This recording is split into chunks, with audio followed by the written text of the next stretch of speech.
Salary कितनी होती है रिलेशनशिप मैनेजर की, वर्क प्रेशर कितना होता है, क्या ये एक सेल्स का जॉब है, इसमें टारगेट होती है या नहीं होती है, टारगेट ना पूरा होने पर क्या हमें जॉब से निकाल दिया जाता है, एनआईटीटी के प्रोग्राम में हमें एनरोल करना चाहिए क्या नहीं करना चाहिए, ये सारे ही कमेंट आपने किए मेरे यूट्यूब और मेरे इंस्टाग्राम पे।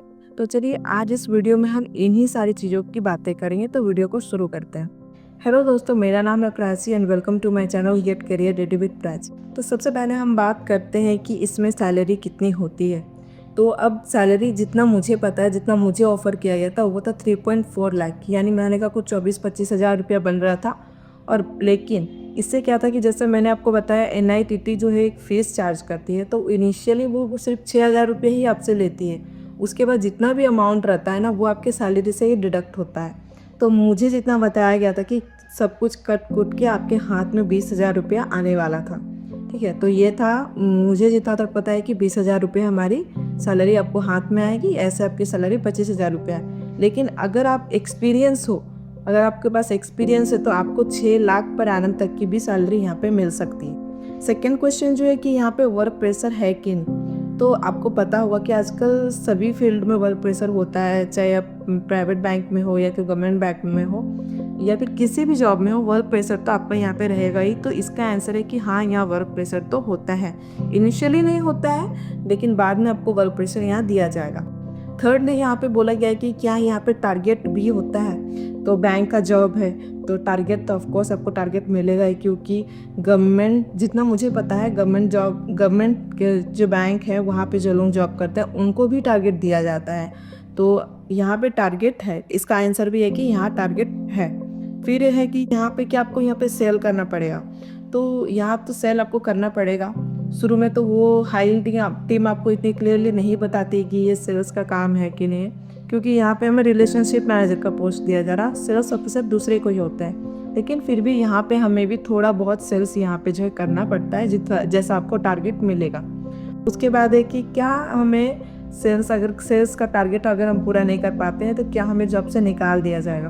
तो आपको जॉब से तो नहीं निकाल दिया जाएगा, लेकिन वर्क प्रेशर आपको इतना दिया जाएगा, जैसे कि मैंने बात किया दूसरे लोगों से, मुझे पता लगा है कि वर्क प्रेशर इतना बढ़ा दिया जाएगा कि खुद ही आप रिज़ाइन कर दोगे। तो वो आपको जॉब से नहीं निकालेंगे, वर्क प्रेशर या फिर जो भी रहता है उनका, उसके वजह से आप खुद ही रिज़ाइन कर देते हो। उसके बाद है कि किन्होंने मुझे पूछा है कि ऑन फील्ड जॉब है या फिर ऑफिस जॉब है। तो मुझे तो कभी भी ऑन फील्ड के बारे में नहीं बताया गया था, और जब उन्होंने कंफर्म भी किया था उनसे पूछ के, तो उन्होंने मुझे बोला कि नहीं, आपको ऑन फील्ड नहीं भेजा जाएगा, आपका काम ऑफिस में ही रहेगा। तो लड़कियों के लिए शायद ये ऑफिस वाला काम होता है, लेकिन लड़कों को ऑन फील्ड भी भेजा जाता है। ठीक है, तो अब हमें बात करते हैं कि यहाँ पे एनआईटीटी का प्रोग्राम क्या होता है, वो मैं आपको फिर से एक बार बता देती हूँ। तो एनआईटीटी क्या है, जैसे कि मान लीजिए कोचिंग इंस्टीट्यूट के जैसा है, जो कि आपसे 50,000 रुपीज़ लेती है। इनिशियली 6,000 रुपये आपसे लेती है, और उसके बाद जितना भी रिमेनिंग अमाउंट उनका बच जाता है 43,000 समथिंग, वो आपके हर महीने की सैलरी से डिडक्ट होती है। तो वो हर महीना कुछ कुछ करके वो अमाउंट उसे कट जाएगा। तो ये 50,000 का उनका कोर्स है, इसमें वो आपको जॉब भी देते हैं, और इससे आपकी जॉब 21 डेज़ के बाद लग ही जाती है। तो अब जो मैं आखिरी क्वेश्चन जो है वो आपका आंसर करने वाली हूँ, वो ये है कि क्या हमें एनआईटीटी प्रोग्राम में एनरोल करना चाहिए। तो देखिए, अगर आप चाहते हो बैंकिंग सेक्टर में अपना करियर बनाना चाहते हो, तो ऑफकोर्स आपको करना चाहिए, क्योंकि 50,000 रुपया में आजकल 50,000 रुपया इसका एक बहुत नॉमिनल सा चार्ज है, बहुत कम ही इसे माना जाएगा। और वो इसलिए भी क्योंकि ऐसा नहीं कि आपको 50,000 रुपये एक ही बार में दे देना है, पहले आपको 6,000 रुपये देना, और बचा हुआ अमाउंट आपका धीरे धीरे कटते जाएगा। तो इस पे आप पे या फिर आपकी फैमिली पे इतना लोड भी नहीं आएगा। अगर आप अपने करियर की स्टार्टिंग फेज़ में हो, सिंगल हो, तो आप 20,000 रुपीज़ में जैसे तैसा करके अपने आप को मेंटेन भी कर लोगे। और इनिशियली बाद में जब आपका ग्रोथ होगा ना, तो वो अच्छे पोस्टिंग पे हो जाएगा। जैसे कि मैंने बताया, जिनका एक्सपीरियंस है उन्हें 6 लाख तक का भी एनुअल पैकेज दिया जा रहा है, या फिर जब आप बैंक स्विच भी करोगे तब भी आपको अच्छी खासी सैलरी मिल जाएगी।